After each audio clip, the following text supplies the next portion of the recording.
Hi. So welcome. Hopefully everyone can see my screen here as I'm in the editor for Monsters Expedition. We made this game in Unity, and I'm going to show you the game. But before I do, just a quick plug. We announced Lock Digital. We're publishing Lock Digital. It's a cool game. Check it out on Steam. We announced that like 90 minutes ago, so I'm allowed to plug. Okay, so here is the editor, and here is the game, and this is a Monsters Expedition. So you can see that we've got this monster. He runs around the world, pushing over trees and pushing them into the water. And it's this big open world of a bunch of islands that this monster is exploring. It's a lot of islands. I mean, so here's some islands I've been to, but let me go over here. Let me click this chat box that says hide fog. Oh, it's a lot of islands. It's a lot of islands. So I'm basically going to talk about how we made the game, the tools we used for arranging all of these islands, and hopefully in the process of talking about it, you'll come away with takeaways about some stuff that was good, some stuff that was bad. The first thing, I guess, to mention is we made this game in Unity, and we edit this game in play mode. There is no scene containing all of the levels of the game. It's just at runtime, there's an editor script that keeps track of all the levels in the game, and then there is a mode which I can go into, which lets me edit them, but that's just using regular gameplay code, and it's if-defed, so it's not in the actual game, and it's reliant on a bunch of Unity GUI stuff that you can see over here, so that even if it wasn't in the game, you wouldn't be able to use it because you wouldn't be able to click any of these buttons. But that's the flow we had. It's basically coding the level editor and level arranger tools the same way you just make gameplay. You would code gameplay behavior. And there are some advantages to that, some disadvantages. The big disadvantage is if I move some islands around and then accidentally stop the game, whoops, that content's gone. Those changes are gone. And there would have been ways of fixing that, but that would be more work, and they didn't get done. But before we get really into the weeds, I want to show you something special, something early. Here is a Monsters Expedition as it started out as a puzzle script game. I prototype all of my games in puzzle script because it's quick and easy, and you can prove out gameplay systems. This actually was coded by Ben, who was the co-creator of a Monsters Expedition. And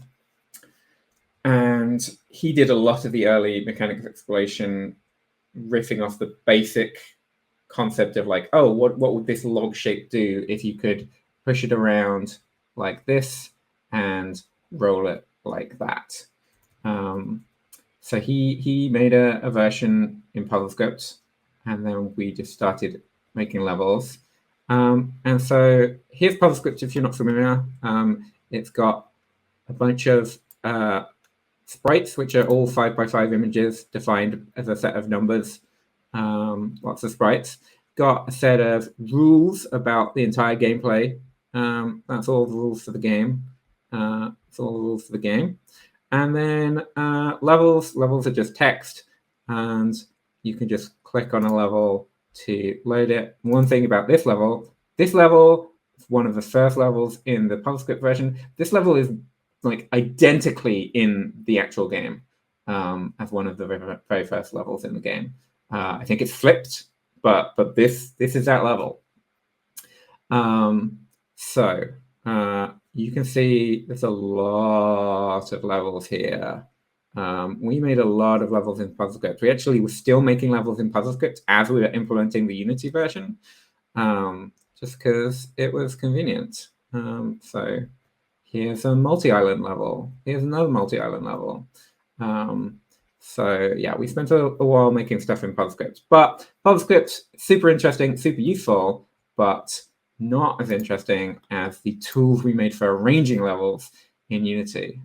One thing to note, why is that guy hanging out there? Oh, he's just hanging out in the corner of the menu. Try and spot him when you're playing the game. Try and spot that monster in the corner of the screen. I don't know if he's there. He might be. Okay, so back to the editing tools. We're just going to get rid of this Fmod Studio debug thing. That showed up partway through development. Wasn't really sure how to get rid of it. Just put it out of the way, off screen. It won't bother us there. So, I can go into a mode where I can just pan around the world just by using the scroll wheel to zoom in and out, or by middle clicking to drag the world. Any of those will change from like this mode, which is just player character moving around, to we're arranging the world. Over here on the top right, you can see we've got a bunch of different modes that the game can be in. So play mode is just monster walking around. Edit mode is editing the island we're currently on. I can also get to edit mode by pressing E. Nice quick toggle. And this is one of the big benefits of having the editor implemented as a runtime mode rather than just as a scene that you're using Unity specific tools, is I can make a change really quickly. I can go edit this level, right click to make the cursor draw ground, because right click just makes it select the thing that you right click on, and then let's make this island a bit bigger. Then E again, and hey, I just grew this island. That was really, really quick. And that kind of pace of making changes is really important. And it's very, very hard to get a flow that quick of make a change, test it, make a change, test it, when you're making tools that are not working in the runtime of the game. So that's edit mode. If I want to draw a rock, I can right click the rock and draw another one there. If I want a tree, I can click a tree and then draw it. I can also find a specific object if there's not one nearby. And so this is a palette of all the objects I might want to place. So if I want to place a standalone log that didn't come from a tree, I can select it over here and put it here. I can click on it again to change its orientation, which is sometimes useful. I can click on a rock a few times to change its height. The height of rocks is sometimes relevant for weird and edge casey gameplay reasons. So yeah, that is the editor tools. And then the arranging tools is this mode where I'm browsing all of the levels. And I'm scrolling around, and it's not all of the levels in the game are in memory when I load the game, but as I scroll, you can see it lagging a bit. As I scroll, it's loading anything that's off screen into memory as it comes on screen. So this is one way I could just get a really good overview of the entire game. I can go in, zoom out, and see everything at once. You might notice that some islands have this white border around them. Why is that? Well, those are levels that aren't in the game. So this level, if I click on it,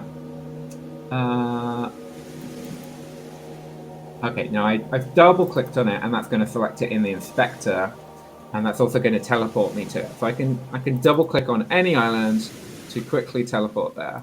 It's a very, very useful feature. What it does is this white tile is the spawn tile.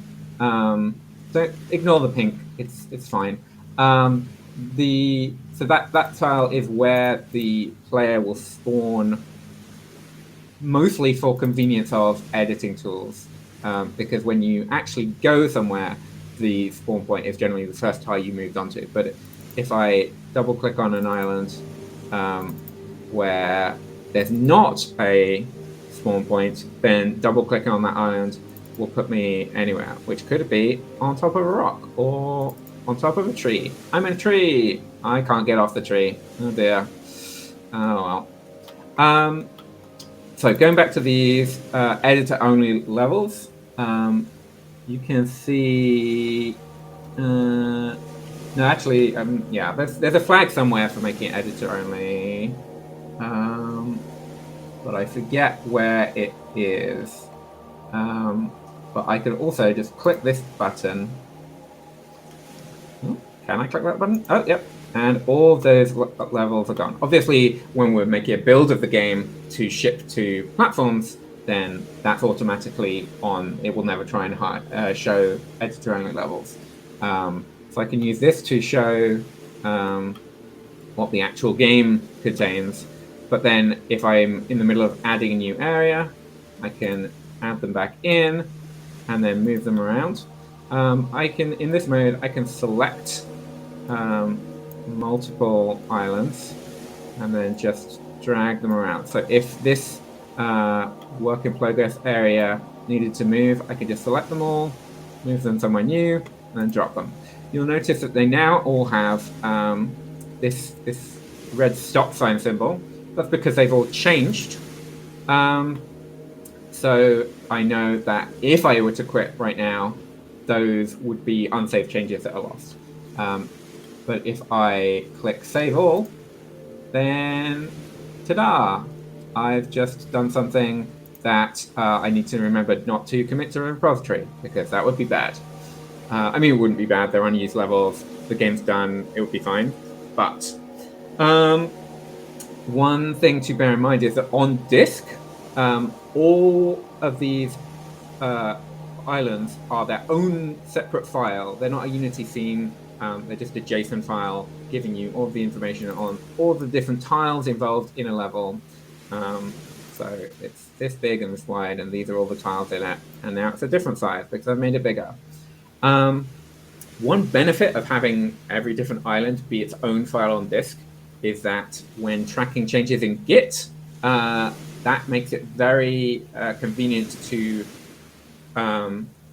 track when was the last time I edited this island.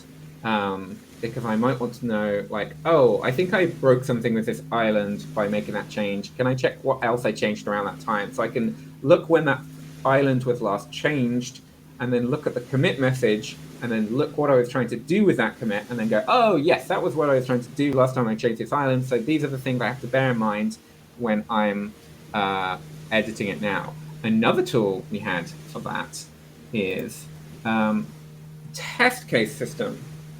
So whenever you go onto an island, you can record a test case of the things you did.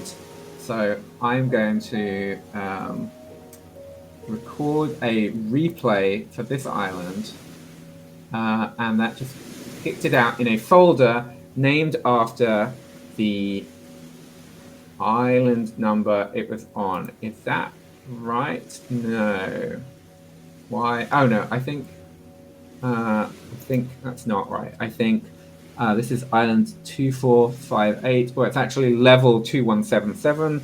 There's a difference between levels and islands, which is kind of awkward, but I have to pay attention to it sometimes. You can see that it appears whenever I hover over an island in arranging mode, just because that's a very common thing where people might reference bugs on specific islands or sequence breaks. So anytime I can go, I want to go to island 400, and hey, now I'm on island 400, wherever in the world that island was. That's a quick way of teleporting around the world. If I know the level ID of where an issue is, but I don't remember where on the map it is, I could just teleport there by typing into this box. Yeah, here is island 400 on level 325. I don't remember the solution to this. So in the testing menu, I can see a list of replays I've previously saved for this island. So I can see I recorded something in 2018. What was the solution in 2018? I'm doing a double click that. I'm going to look at the solution, and hey, that was a solution. What else did I record? So this is a different solution. So anything where I might forget, like what was the intended solution to this, I can just save a replay, and then have it accessible for later. I'm going to go. How do I leave the? I click that to leave the thing, and now I'm left in the location in the world where that level used to be when I recorded the test case. That's a bit inelegant. But we actually used this system for a few different things. So one is we had a replay system where we could save the intended solution for levels, and they were associated with the level, so that if I'm ever editing something and I want to remember the solution, then I can go and click it and watch the replay. We could also record bugs, which would be the exact same output, but just saved to a bugs directory instead of a replays directory. And then when we built up a bunch of bugs, we can go through and look at them and see a replay for the bug and see like, oh, well, this interaction had this outcome. Was that actually what we wanted? No. Well, we can fix that interaction, and then we can also add that set of inputs to a test case, and then we can have a list of test cases and just click a button and run all the test cases and know that the output is what we're expecting, or if it's not, we can flag it and say, hey, this isn't what happened. So here's a bunch of edge cases. Oh, that's getting noisy. That's getting noisy. Okay, that's not what we want. That's not what we want. But you can see it was running as fast as possible a bunch of different scenarios, and it was checking like, oh, is the output of this scenario still the same as it's meant to be? So we had a lot of those, which is very important because there's a lot of edge cases. I think, if I remember rightly, Oren Snyder helped optimize that so it would run as quickly as possible.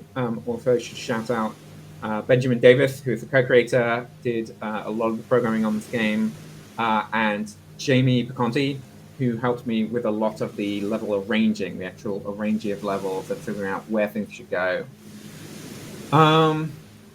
Okay, what else do I need to show you? Let's show off the landmark tools. So you can see like some of the islands have these museum exhibits. So here's a museum for humans scale model introducing you to the concept of monster museums. We have 160 of these across the world, and so we needed tools to let them get placed. So if I'm in landmark mode, it's like arranging mode. I can still pan around the world, but I can drag these around, and you can see that it's just replacing whatever it was over. So there's a rock here, and now there's a museum exhibit here. A lot of the museum exhibits are placed on top of rocks, like this one will be placed on top of a rock, because they are physical objects. They block logs the same way that a rock would, and sometimes there are islands where it's very important to have a rock in that place for gameplay reasons, but it could be a rock or it could be a plaque. So some of the bigger ones are off the island. So for these ones, here's a light post, a lighthouse. I could just move that around. Where's the Kraken? Here's a Kraken.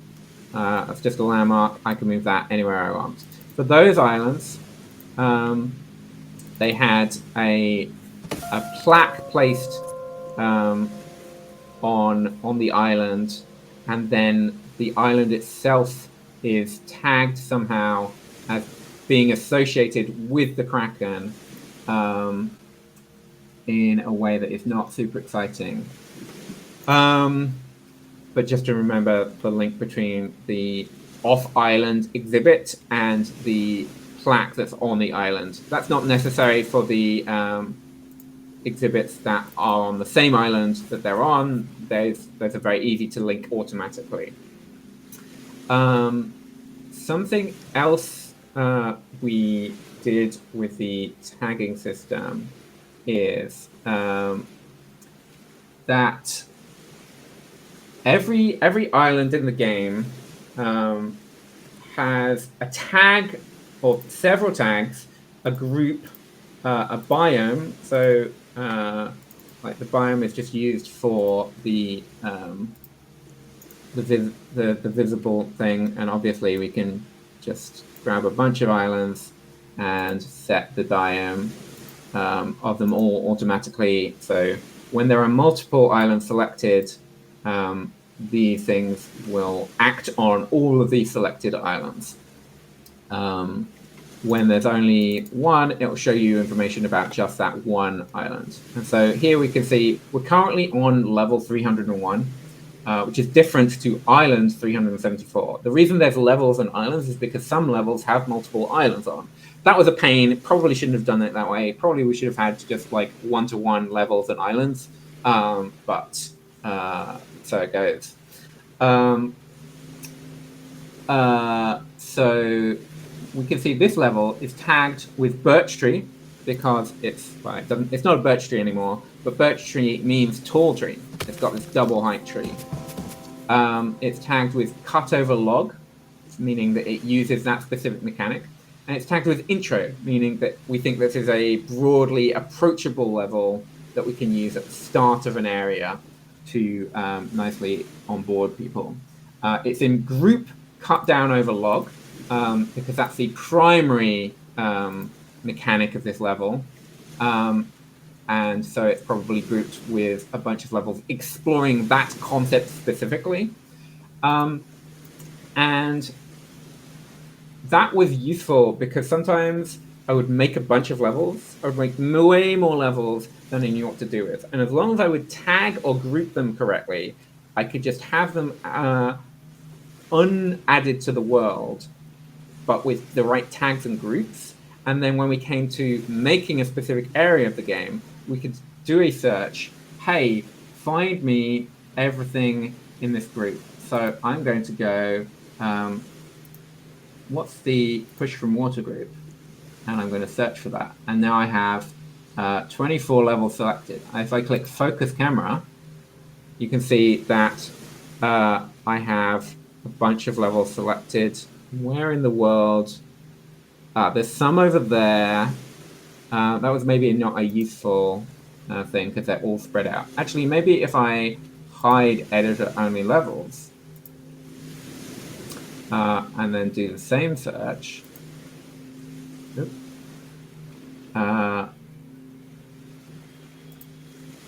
Yep, there's still 24 levels selected.